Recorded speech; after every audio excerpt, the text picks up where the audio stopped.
Hello everybody and welcome back to a brand new video. We just hit 49.2k subscribers. Let's try to get to 50k by election day. Please like this video down below and subscribe to the channel. But first, I have to tell you guys about my friends over at Noble Gold. So with the election less than a month away now, it's time to take a step back. The political uncertainty could be devastating for your retirement fund if it's not handled properly. And I think you'd agree, whatever the outcome, things are going to be rough for a while. And if you're worried about your finances taking a hit, you should look at protecting your savings, especially your hard-earned retirement fund.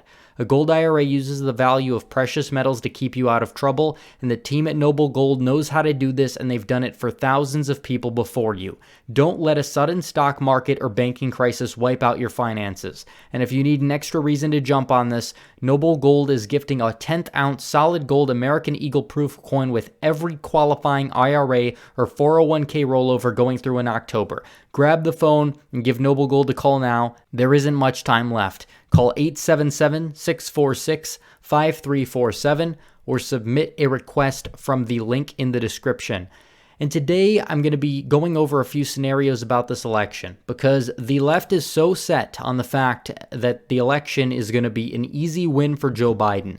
They say Biden is going to win by 9 percentage points or some ridiculous margin, whatever the RCP average has it at right now. It's a ridiculous margin, not going to happen. There hasn't been much change in the race to really warrant that. And again, Biden would not be in Pennsylvania and Michigan nonstop if he had this election in the bag. It's true. He wouldn't be in Pennsylvania every day. Pennsylvania has to be his most visited state.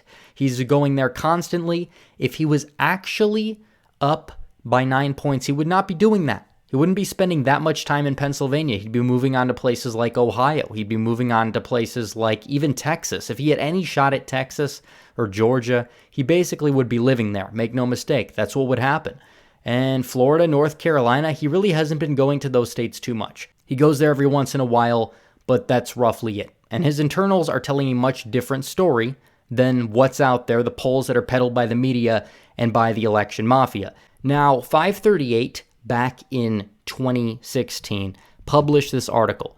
You'll likely be reading one of these 5 articles the day after the election because they knew there would be a wide range of outcomes. Everybody knows that there's a wide range of outcomes. And these do range from the supposedly expected landslide to the sudden Trump victory that actually ended up happening at the end of the day. Very, very interesting article. I linked it on my website under the article I did. But I did an article that was titled, "You'll likely be reading one of these 3 articles the day after the election." And it's very important that we look at this. And I will give 538 credit because it was kind of a cool article. And it did help me gauge the possibilities for the 2016 election. So again, it starts off with scenario 1 here. This is what they want to happen. The convincing Biden victory, where Missouri's within 10, Ohio and Iowa are basically toss-up to Tiltar, Texas is close, and Democrats win in Georgia, Florida, and North Carolina. And again, I wrote about this a little bit, saying in rebuke of Donald Trump's presidency, the election mafia, and all the Democrats across the nation were proven right.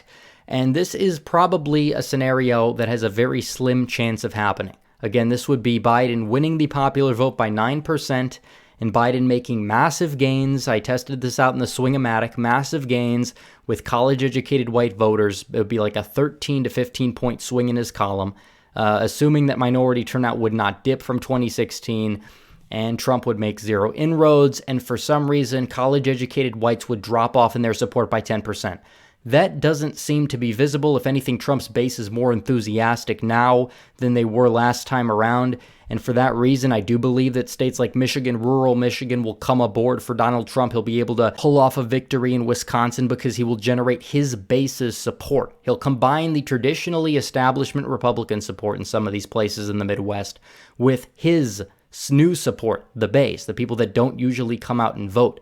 These people also don't usually get polled either in the Midwest in a lot of circumstances, so that does have to be taken into consideration, weighting by location. That's why they failed miserably when it came down to Wisconsin last time in 2016, because even when they did weigh by education in the polls still fell flat on their face. So this is what the left wants to happen It's probably got a slim chance at happening. I would say less than 20%. But that's what the media narrative is right now, that Biden is going to go out there and he is going to win convincingly, even though his campaign isn't acting like it. Could they just be trying to shore up Pennsylvania into his column for sure? I mean, possibly. But it seems like most of their energy is just put into flipping back Pennsylvania, Michigan, maybe Wisconsin. That's about it. And that's a gamble. And you look at the early vote margins in Florida, North Carolina, those easily could be made up if the trajectory holds true in terms of what actually happens on Election Day when more Trump supporters are going to come out and vote than Biden supporters.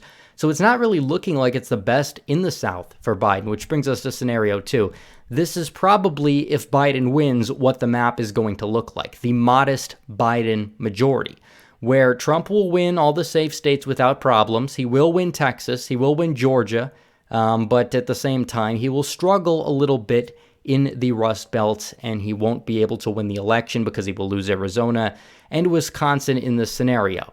So again, the article reads, last night Joe Biden was elected America's 46th president, making Trump the first sitting incumbent to lose re-election since George H.W. Bush in 1992. Mail-in ballots in key states put him over the top. Early on in November 4th, Biden defeated Trump by a 290 to 248 margin. Trump maintained all the states he won in 2016, with the exception of Arizona, Michigan, Wisconsin, Pennsylvania, and Nebraska second, which all went for Biden by under 3%.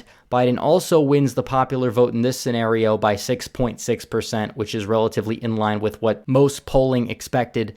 And Trump made modest gains with minority voters, but he fell a little bit with white voters, and Trump's base was just not enough to get him over the top.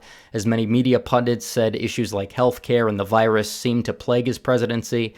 And it goes on to talk about Trump potentially contesting the results. In the Senate, in this scenario, Republicans, I think, had a tied Senate 50-50. They may try to get Joe Manchin to switch parties in that case. And Republicans would gain just 4 net seats in the House. That's it. And under a Biden presidency, Democrats would struggle to get legislation passed because the Senate was such a narrow vote there. So very interesting out of scenario 2. That could happen. And if I'm going to give scenario 1 about a 10 to 15% chance at happening, I'll give scenario 2 around a 30% chance at happening.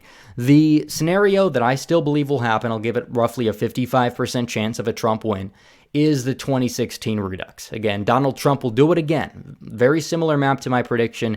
In this case, I did put Michigan and New Hampshire red. My last prediction had Michigan and New Hampshire as tilt D.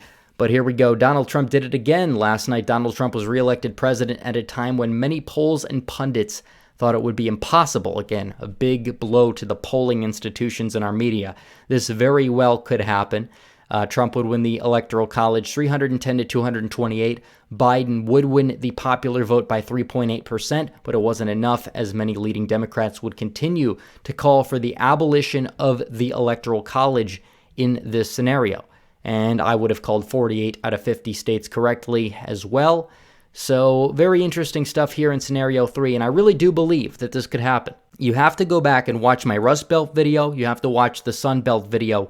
Where are the Democrats exactly going to make these votes up? Is there simultaneously going to be some massive drop-off of Trump support from Trump's own base in these places, in these rural areas, combined with a massive enthusiasm surge for Donald Trump, according to what a lot of the polls are showing? Because a lot of people this time, they're voting for Trump. They're not just voting against Hillary. They're voting for Trump, not just against Biden. A lot of Biden's votes are anti-Trump. That's not usually going to be enough to get you to the finish line, especially because Donald Trump is not necessarily as just foaming at the mouth hated like a lot of the people on the left believe. He is hated massively by roughly 40 to 45% of the country.